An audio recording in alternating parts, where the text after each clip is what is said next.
hadis dari Humaid bin Mas'adah sampai kepada Anas bin Malik juga sama. Qala kana Rasulullah rab'atan laisa bitawil wala bil qasir hasanal jismi wa kana sya'ru laisa bija'din wala sabatin asmara al-laun idza masya yatakaffa'u. Nah, ini hadis yang kedua.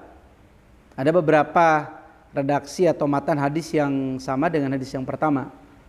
Sama dari Anas bin Malik bahwasanya Rasulullah rab'ah, jadi postur tubuhnya itu sedang. Ini menguatkan hadis yang pertama.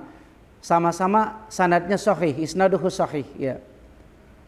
Kemudian laisa bitawi wala bil qasir, tidak tinggi dan juga tidak pendek. Hasanal jismi, punya tubuh yang indah, punya postur tubuh yang sangat indah. Mungkin kalau dilihat postur tubuhnya itu sangat enak untuk dilihat gitu.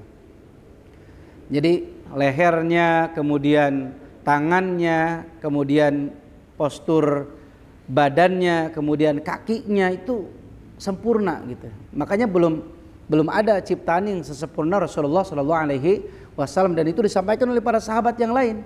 Hasanal jismi, punya tubuh yang bagus, yang proporsional kalau bahasa kitanya. Jadi kan ada orang yang kakinya lebih panjang tapi bagian tubuhnya pendek. Ada yang bagian tubuhnya panjang tapi lehernya pendek. Tapi Rasul punya tubuh yang proporsional gitu, mulai dari atas sampai bawah. Ini hasanal jismi. Kemudian selanjutnya sama, ini redaksinya, bahwa Rasulullah rambutnya tidak keriting dan juga tidak lurus, asmar al-laun, rambutnya warnanya kecoklatan, asmar al-laun, jadi warnanya coklat. Wa idza masya yatakaffa, kalau Rasulullah berjalan, jalannya agak condong ke depan. Ini yang yatakaffa itu nanti diperjelas lagi di hadis yang berikutnya. Kemudian hadis dari Muhammad bin Bashar sampai kepada Abu Ishaq berkata, sami'tu al-Bara bin Azib yaqul kana Rasulullah rajulan marbu'an ba'ida ma bainal mankibain azimal jummah ila syahmati udunaihi alaihi hullatun hamra'u ma ra'aitu syai'an qattu ahsana min. Ini masih menggambarkan tentang ciri fisik Rasulullah. Hadis dari Muhammad bin Bashar sampai kepada Abu Ishaq, kemudian disampaikan Abu Ishaq mendengar dari Bara bin Azib bahwasanya Rasulullah memiliki perawakan yang sedang, ba'ida ma bainal mankibain. Jadi mankibain, dadanya itu bidang, antara kedua bahunya itu lebar. Ini menggambarkan bahwa Rasulullah memiliki dada yang bidang. Azimal jummah ila sahmati udunaihi. Jadi Rasul memiliki rambut yang azimal jummah, rambutnya lebat. Nah, ini tambahan dari hadis yang sebelumnya bahwa Rasul rambutnya adalah tidak keriting dan juga tidak lurus. Ada tambahan yang azimal jummah, rambutnya lebat, ila syahmati udunaihi, menjulang sampai ke ujung kupingnya. Syahmah itu ujung, udunain kedua kupingnya. Nah, ini nanti diperjelas lagi tentang bagaimana gambaran rambut Rasulullah ini. Alaihi khullatun hamra ma ra'aitu syai'an qattu ahsana min. Rasulullah mengenakan khullah hamra, mengenakan pakaian yang berwarna merah. Jadi merahnya merah tua ya, merahnya merah marun. Rasul senang juga pakaian yang berwarna merah. Ma ra'aitu syai'an qattu ahsana min, tidak pernah aku melihat sesuatu yang lebih tampan daripada beliau. Jadi tampan, memiliki perawakan yang proporsional, kemudian dadanya bidang. Bayangkan seperti apa itu kalau kita gambarkan nih, ciri fisik Rasulullah Sallallahu Alaihi Wasallam. Nah, kemudian hadis yang berikutnya dari Mahmud bin Ghailan sama sampai kepada Abu Ishaq dari Al-Bara bin Azib berkata, ma ra'aitu min di limmatin fi hullatin hamra'a ahsana min Rasulillah lau sya'run yadribu mankibaih ba'idu ma bainal mankibain lam yakun bil qasir wala bit tawil. Jadi Rasulullah ada tambahan keterangan dari hadis ini.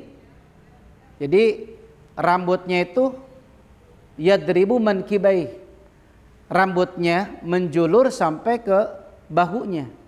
Nah ini kalau tadi hadis yang pertama digambarkan Rasulullah rambutnya sampai ke ujung telinganya, kalau hadis yang kedua ini yadribu mankibaih, menjulur sampai ke bahunya. Jadi ujung telinga yang kedua ini adalah rambutnya sampai ke bahu. Nah, kemudian dadanya bidang dan juga perawakannya tidak pendek dan juga tidak terlalu tinggi. Kemudian kita lanjutkan ke hadis yang berikutnya dari Mahmud bin Ismail sampai kepada Nafi bin Jubair bin Mut'aim dari Ali bin Abi Thalib. Beliau mengatakan, lam yakun an-nabiyyu bit-tawil wala bil qasir, syasnul kaffain wal qadamain, dakhmur ra'si, dakhmul qaradis, tawilul masrubah, idza masya takaffa takaffuan ka'annama yanhattu min sabab lam ara qablahu wala ba'dahu mislahu. Nah, ini dari Ali bin Abi Thalib ya. Beliau wasofa, jadi sangat detail kalau menggambarkan atau mensifati orang ya. Jadi beberapa sahabat yang lain pun banyak yang minta pendapat tentang ciri fisik Rasul kepada Ali bin Abi Thalib. Jadi Rasulullah, nah di sini ada tambahan keterangan dalam hadis ini, sasnul kafain wal qadamain. Rasul memiliki kedua telapak tangan yang tebal, telapak tangannya tebal, wal qadamain, dan juga sama, kedua telapak kakinya juga tebal. Dohmur roksi, kemudian kepalanya luas atau kepala Rasulullah besar, tapi besar itu besar yang normal ya. Besar itu maksudnya Rasulullah memiliki kepala yang ukuran biasanya. Dokhmul karadis, kemudian sendi-sendi Rasulullah juga sama besar, tulang-tulang sendinya. Kemudian tawilul masrubah, kemudian bulu yang ada di dadanya halus. Jadi Rasulullah ada bulu di dadanya tetapi bulunya halus. Idza masya takaffa'a takaffuan ka'annama yanhattu min sababin. Jadi kalau Rasulullah jalan, ini gambaran Rasulullah berjalan, jadi jalan itu cepat. Ka'annama yanhattu min sabab, sebagaimana orang yang turun dari bukit. Jadi jalannya Rasulullah cepat, jadi jalannya tidak ngoyo, jalannya tidak lemah, jalannya tidak lembek, jadi jalannya cepat. Bahkan digambarkan oleh Ali bin Abi Thalib, jalan itu seperti orang yang menuruni bukit, berarti cepat gitu, sigap. Nah ini terus bagaimana kita tuh, jalan kita seperti apa gitu. Ini kan bisa jadi cerminan